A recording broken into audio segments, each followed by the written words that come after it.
आज हम BA part first year में नया चैप्टर उत्तर व्यवहार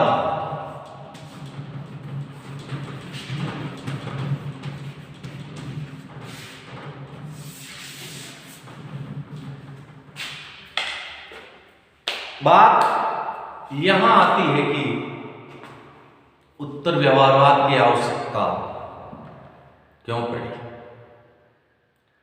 हमने राजनीति विज्ञान में पहले परंपरागत दृष्टिकोण पढ़ा, परंपरागत के बाद में आधुनिक दृष्टिकोण पढ़ा, आधुनिक के बाद में व्यवहारवाद और व्यवहारवाद के बाद में जो फोर्थ अवस्था आती है वो है उत्तर व्यवहारवाद। यानी परंपरागत, नेक्स्ट आधुनिक, नेक्स्ट व्यवहारवाद और नेक्स्ट उत्तर व्यवहार।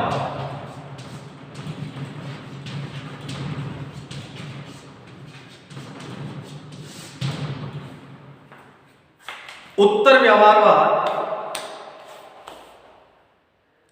द्वितीय विश्व युद्ध के बाद में 1925 के अंतर्गत शिकागो विश्वविद्यालय डेविड स्टन के द्वारा राजनीति विज्ञान में व्यवहारवाद जब से आया तो डेविड स्टन ने उसमें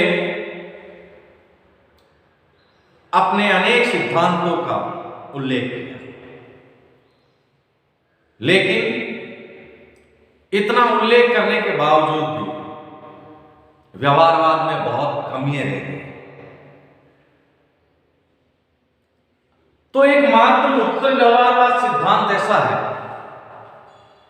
कि व्यवहारवाद का प्रणेता भी डेविड स्टन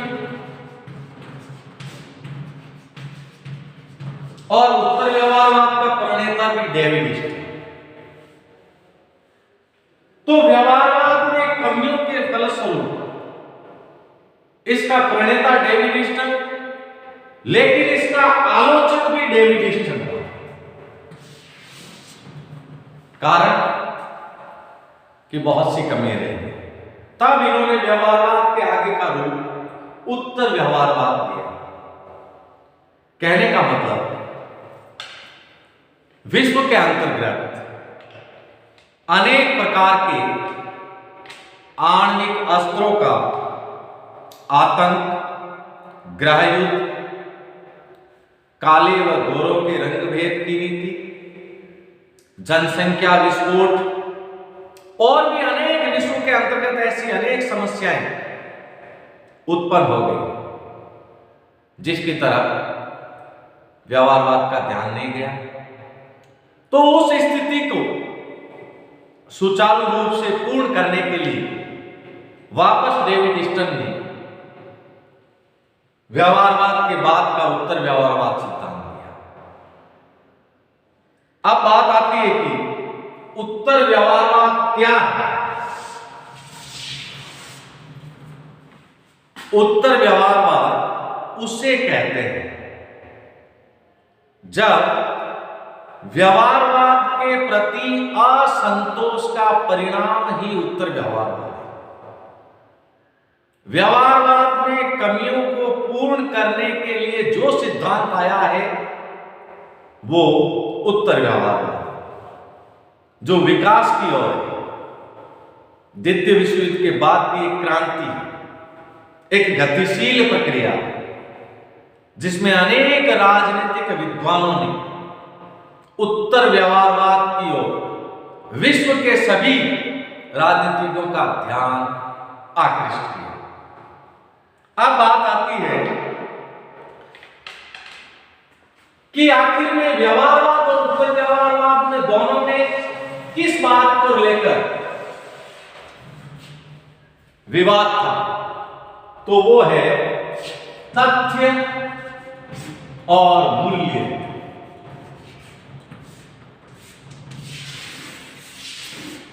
यानी व्यवहारवाद केवल तथ्यों के ऊपर ही बल देता है, जबकि उत्तर व्यवहारवाद तथ्य और मूल्य दोनों के ऊपर बल दिया है। क्योंकि उत्तर व्यवहारवादियों का यही मानना है कि व्यवहारवादियों ने केवल सैद्धांतिक तौर पे ही विचारधारा अपनाई, केवल सिद्धांतों का उल्लेख किया और उन सिद्धांतों में उन्होंने तकनीकों को ताक में रखकर केवल मूल्यों की तरफ दौड़ते रहे।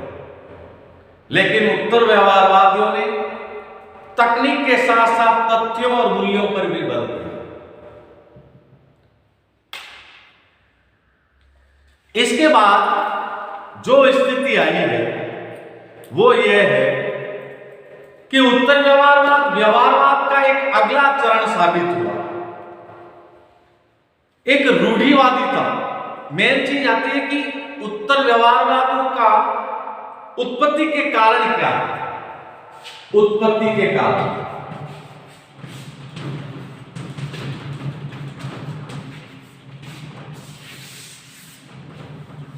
सर्वप्रथम जो कारण था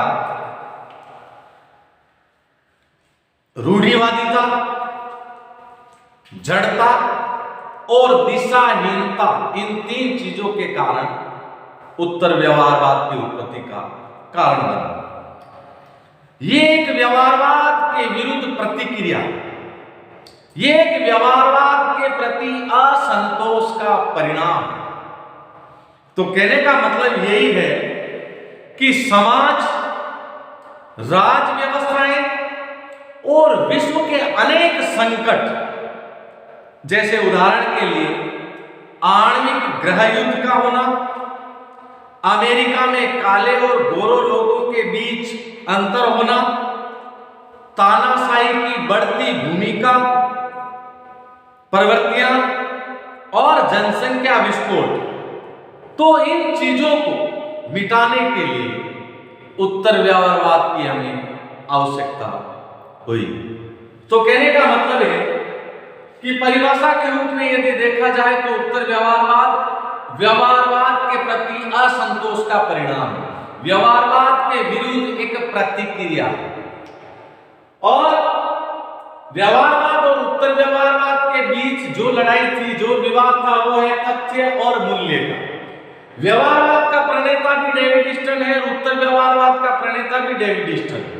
लेकिन एकमात्र डेविड ईस्टन ही ऐसा है जो व्यवहारवाद का प्रणेता होते हुए भी, उत्तर व्यवहारवाद का भी प्रणेता हुआ होते हुए भी उसने व्यवहारवाद की आलोचना की। और बात आती है इसके उत्पत्ति के कारण, तो ये व्यवहारवाद के विरुद्ध प्रतिक्रिया और व्यवहारवाद के विरुद्ध असंतोष का परिणाम। आज इतना ही।